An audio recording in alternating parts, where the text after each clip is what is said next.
Hello et bienvenue dans une nouvelle vidéo. Aujourd'hui, je vais tester avec vous 4 fonds de teint dans une vidéo. Vous l'avez vu récemment, j'ai fait pas mal de petits hauls, j'ai acheté beaucoup de produits et notamment des fonds de teint. Fonds de teint que malheureusement je peux pas forcément porter pour le moment parce qu'ils sont encore un petit peu trop clairs pour moi. Mais vu que je suis de nature curieuse et impatiente, j'avais quand même envie de les tester juste pour voir ce qu'ils donnent, en sachant que ben voilà, je vais pas les porter toute la journée, ce sera pas un vrai test pour chaque fond de teint. Je vais juste les swatcher sur ma peau en fait, vraiment ici avec vous. Il y en a donc 4. Le but, je vous dis, c'est pas forcément de vraiment les tester et de voir ce qu'ils valent sur la durée. Je vais faire une application uniquement sur la moitié de mon visage pour chaque fond de teint, comme ça je vais un petit peu gagner du temps et je vais éviter de me démaquiller 4 fois de suite. Là, je veux juste voir un petit peu ce qu'ils donnent en termes de formulation et aussi un petit peu ce qu'ils donnent en termes de couleur. Comme ça, quand je commencerai à perdre mon bronzage, je saurai par lequel commencer. Donc, on va commencer avec un fond de teint de chez L'Oréal. C'est tous des produits drugstore. Je vous mettrai à chaque fois le prix quelque part ici. Là, on a le fond de teint Accord Parfait Nude. C'est un sérum teinté repulpant avec 1% d'acide hyaluronique pur. Donc là, on est sur une couvrance très légère. C'est a priori pas le genre de produit que moi j'apprécie, mais j'avais quand même envie de tester un produit de ce type. Alors ici, ils disent que ça unifie et illumine instantanément, fini peau nue, parfaite et éclatante. Dès 6 semaines, la peau est intensément repulpée et lissée, les ridules de déshydratation sont réduites, bien agitées avant d'appliquer. Donc écoutez, on va voir ça. Ici, j'ai pris la couleur 2-3 Light. C'est donc une petite pipette comme ça. Donc, je vais l'appliquer sur ce côté de mon visage. Oups, j'en ai mis partout. On va voir ce que ça donne. Je vais l'appliquer dans un premier temps juste comme ça, au doigt. Et ensuite, je repasserai avec un Beauty Blender pour un peu unifier. Alors, c'est en effet une texture très légère. Très agréable. Vous le savez, hein, moi, quand je me maquille, j'aime bien y aller, clairement. Qu'il y ait de la couvrance, mais c'est vrai que je me dis que ce genre de produit, ça peut quand même s'avérer utile. Et écoutez, en fait, il n'y a même pas besoin de repasser au Beauty Blender, c'est vraiment très bien fondu. On le voit, hein, il n'y a pas beaucoup de couvrance, mais en effet, ça unifie, on voit quand même la différence, ça unifie très légèrement. Donc je vais me rapprocher pour que vous puissiez voir à quoi ça ressemble. Je trouve que c'est joli sur la peau, parce que en effet, c'est pas quelque chose, bon, c'est une formulation plus hydratante, c'est un sérum teinté, hein, donc c'est pas quelque chose qui va aller marquer les zones de sécheresse. Et pour autant, j'ai pas l'impression que ce soit quelque chose de trop hydratant non plus qui va bouger. Vu que la texture est très fine, en fait, ouais, ça se fond. C'est vraiment ça, hein, c'est un sérum teinté. Donc, je vous l'ai dit, hein, moi, c'est pas le genre de couvrance que je préfère, mais ma foi, pour ce genre de produit, c'est assez agréable. De l'autre côté, je vais tester un produit de chez Wet n Wild, c'est le Tinted Hydrator. C'est donc un voile teinté pour la peau, fini, non gras et sans lourdeur. On parle d'une couvrance sheer to medium, donc de transparente à médium. C'est de nouveau un produit avec une couvrance très légère. C'est un fluide teinté quoi. On nous dit que ce perfecteur au fini léger et à la teinte modulable diaphane à moyenne offre des bienfaits hydratants pour un teint impeccable à l'éclat subtilement lumineux. De l'acide hyaluronique et du squalane d'origine végétale favorise une peau d'aspect hydraté, souple et en santé. Moi j'ai pris la teinte Light. C'est Tati Westbrook que j'ai vu en parler en bien. Donc écoutez, on va tester et pareil, je vais tester de l'appliquer juste comme ça au doigt, vu que c'est encore une fois un produit très léger. Et si je vois que c'est nécessaire, j'utiliserai un Beauty Blender. C'est peut-être un rien plus couvrant et plus hydratant aussi. Je sais pas si vous voyez, Après, celui-ci a déjà un petit peu plus séché, mais de ce côté, c'est un petit peu plus lumineux. Donc la teinte, quoi qu'il arrive, on sait que ça va pas me convenir, mais ce côté, c'est aussi un petit peu plus rosé. C'est même pas tellement une différence énorme en termes d'intensité de la teinte. Du côté foncé, c'est vraiment plus que ce côté est un petit peu plus rosé. Donc je m'approche pour que vous voyez un petit peu mieux le résultat. Donc j'ai choisi de mettre ces deux-ci ensemble parce que c'est le même genre de formulation. Donc c'est vraiment des espèces de sérum ou de fluide teinté. Les deux ont de l'acide hyaluronique. Les deux ont une couvrance très légère. Celui-ci, en termes de texture, il m'a l'air un rien plus épais, plus couvrant en effet. Que celui-là est vraiment beaucoup plus léger. Celui-ci est presque invisible et c'est presque comme si j'avais rien mis de ce côté, alors que là, il se voit un petit peu plus et je le sens un petit peu plus aussi. Mais par contre, c'est vrai que de ce côté, c'est un peu plus lumineux par rapport à ce côté-là qui, là, je vois pas du tout de luminosité dans ma peau. J'ai rien mis en dessous, hein. J'ai pas mis de primer, j'ai même pas de crème hydratante, j'ai lavé mon visage et j'étais directement avec le produit, justement pour voir ce qu'il donnait à chaque fois seul. Donc, je vous l'ai dit, là, je teste pas ces produits dans les meilleures conditions. J'ai pas de primer en dessous, je vais pas tester la durée. Je les teste pas avec une full face non plus. Donc, forcément, c'est difficile quand on a que un produit teint de voir vraiment ce qu'on en pense. Mais comme ça, en première impression, je dirais que les deux sont assez similaires quant à ce qu'ils proposent, mais quand même assez différents que pour que les deux aient du sens à mon avis. J'ai pas forcément un préféré, je pense que ça va vraiment dépendre de ce que je recherche. Ce que j'apprécie de ce côté, c'est qu'il est en effet pas lumineux. Et donc, pour les jours où j'aurais pas envie d'avoir quelque chose de trop lumineux, les jours où ma peau sera peut-être un petit peu plus grasse, où je voudrais un fini plus mat et quasiment inexistant, en tout cas au toucher qui se sent pas, c'est pas un truc ouais, qu'on sent et qui va transférer. Ce côté-là, je l'aime assez. J'aime aussi beaucoup ce côté, justement parce qu'il a un petit peu plus de luminosité, parce qu'il apporte aussi un rien plus de couvrance. Et donc les jours où je veux un petit peu un entre-deux, je veux être capable d'avoir quand même un petit peu de couvrance, d'avoir un produit qui est un petit peu plus présent et de garder un aspect très lumineux à la peau, celui-là fera très bien l'affaire. Donc je vais rapidement les retirer juste avec une lingette, hein. Je ne vais pas me prendre la tête.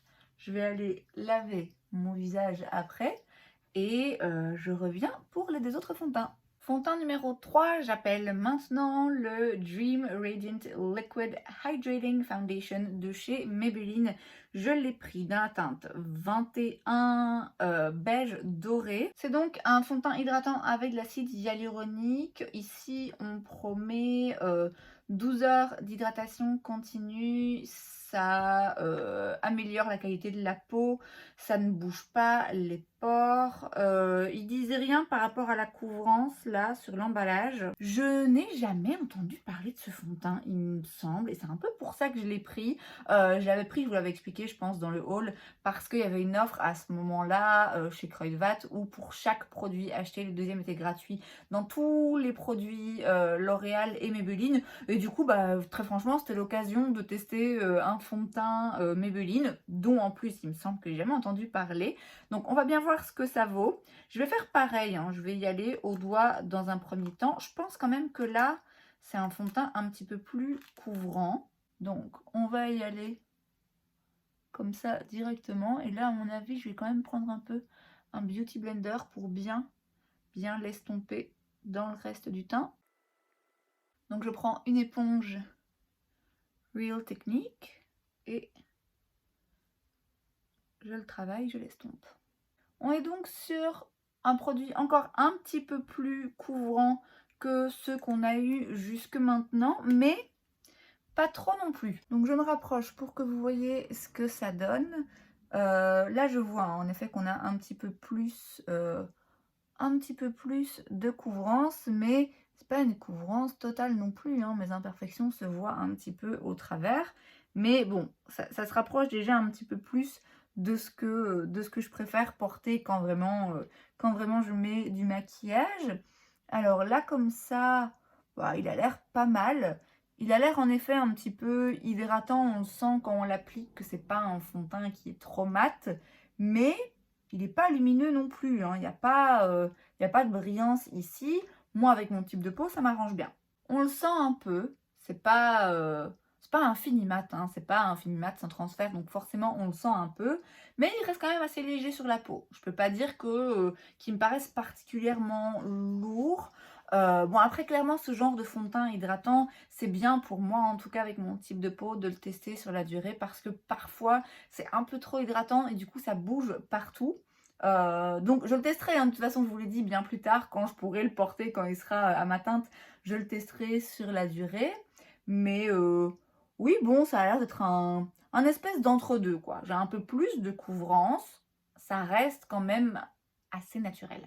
Et enfin, dernier sur la liste, ici c'est le produit le moins cher, je pense, parmi tous ceux que j'essaye aujourd'hui. C'est le Stay All Day 16 Hour Long Lasting Foundation de chez Essence. J'ai la teinte 15 Soft Cream, donc de nouveau un trop clair pour moi en ce moment. Ici on me dit que c'est un fond de teint haute couvrance, texture légère comme de la soie, pour un teint parfait et mat tout au long de la journée, sans parfum, sans silicone, sans huile, sans alcool, sans microplastique, sans parabènes et sans PEG, résistant à l'eau. Alors celui-ci de base, les produits teint essence, je suis pas hyper fan. En tout cas ceux que j'ai testés jusqu'à présent, j'ai jamais été vraiment fan. Il n'y a rien, il n'y a pas grand chose en termes de couvrance et ils n'ont jamais été jolis sur ma peau en tout cas. Celui-ci, je pense que j'ai vu Salomé le tester et apparemment il est vraiment pas mal. Donc je suis curieuse, je suis vraiment très curieuse. Là on est plus sur le genre de formulation que moi je recherche puisque on est sur un fond de teint haute couvrance et sans transfert, fini mat. Même si c'est vrai que le fini mat, c'est pas forcément quelque chose qui me plaît tout le temps. Parfois j'aime bien un peu luminosité et parfois les fini mat, bah voilà, il a tendance à assécher un petit peu la peau. Donc voilà, je vais voir un petit peu ce que ça donne. De nouveau, je vais l'appliquer comme ça au doigt un peu vite fait, juste pour voir ce que ça donne. Oui. Là, c'est en effet beaucoup plus épais. Je le vois quand je mets. Alors là, c'est beaucoup trop clair. Autant l'autre, ça va. Ça va encore. Ils se font dans la peau. Oh là là. Qu'est-ce qu'il sent? Il sent un produit. Un produit solaire, il me semble. Un produit que j'utilise pendant les vacances. Je sais pas quoi. Oui, par contre, là, je vais vraiment utiliser le Beauty Blender parce que ça se travaille pas au doigt comme les autres. Il sent vraiment très bon. Il sent un produit qui me fait penser aux vacances de mon enfance. C'est très précis, hein. Mais impossible de mettre le doigt dessus.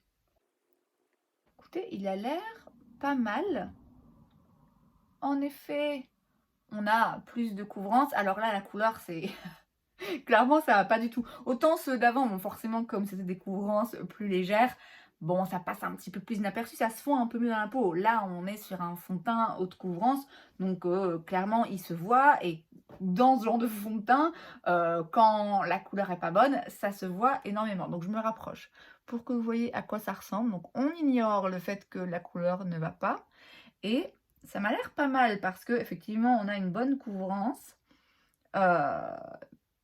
J'ai pas l'impression que le fini soit si mat que ça en vrai, hein. Bon, après, je viens de le mettre. À voir s'il sèche. Pour le moment, je le sens un peu. Peut-être qu'effectivement, il sèche et que quand il sèche, il est complètement sans transfert. Mais j'ai l'impression en fait qu'on voit quand même un petit peu de la luminosité naturelle de la peau par en dessous, malgré le fait qu'il soit haute couvrance. Ce qui paraît complètement contre-intuitif. Écoutez, ouais. Il commence à sécher, je pense qu'il est vraiment pas mal. C'est l'odeur qui me... Oh là là. Il sent trop bon. Il sent vraiment quelque chose qui... ouais, il sent vraiment très bon. C'est un détail, hein. C'est bizarre parce qu'en plus, il n'y a pas... il n'y a pas de parfum, non? Sans alcool. Ouais, sans parfum. C'est fou, sans parfum. Donc c'est qu'il y a quelque chose, un produit. Est-ce qu'il y a une protection solaire là-dedans? Je pense pas, hein. Ouais, c'est fou parce que c'est sans parfum et pourtant, il sent quelque chose. Alors, il sent pas le parfum, mais il sent un produit. Je sais pas quoi. Il n'y a pas non plus d'écran solaire, donc c'est pas un produit solaire. Je sais pas. Il sent très bon. En tout cas, il sent très bon. Et ouais, là, il commence déjà un petit peu plus à sécher.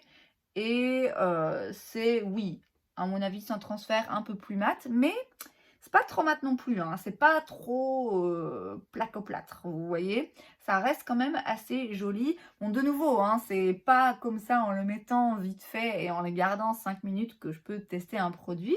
Mais là, j'étais plutôt curieuse de voir un petit peu à quoi ça allait ressembler et à quoi ressemblait la formulation. Et voilà, là, je vois que clairement, ce fond de teint, je le porte dans 2 mois, à mon avis. Donc écoutez, sans savoir, je les ai vraiment testés dans l'ordre du moins couvrant au plus couvrant, parce que je pense que c'est vraiment celui-ci qui ressemble plus à juste un sérum teinté où il y a quasiment pas de couvrant, c'est quasiment inexistant. Là, il y a un petit chouïa en plus de couvrance, même si de nouveau on est sur un fluide teinté très léger. Ici, je dirais que c'est une couvrance médium, c'est pas total. À voir évidemment quand je testerai plus en profondeur si ça peut se construire ou pas. Et là, on est vraiment sur un fond de teint plus couvrant. Donc écoutez, je suis contente de les avoir testés comme ça vite fait parce que je vous dis, j'étais juste trop curieuse, j'en avais marre d'attendre. Et là, je vais aller bien nettoyer mon visage qui en a un petit peu marre de la lingette démaquillante. Et puis n'hésitez pas à me dire s'il y en a un en particulier pour lequel ça vous intéresse de voir un test vraiment un petit peu plus approfondi sur plusieurs jours. Mais vous l'avez vu, on n'y est pas encore en termes de teinte, donc ce sera de toute façon pas pour tout de suite malheureusement. Et c'est donc tout pour cette vidéo, j'espère que ça vous a plu. Si c'est le cas, n'hésitez pas à laisser un like. Vous pouvez aussi vous abonner à ma chaîne parce que c'est gratuit, donc pourquoi pas. Et moi, je vous vois la prochaine fois. Bye!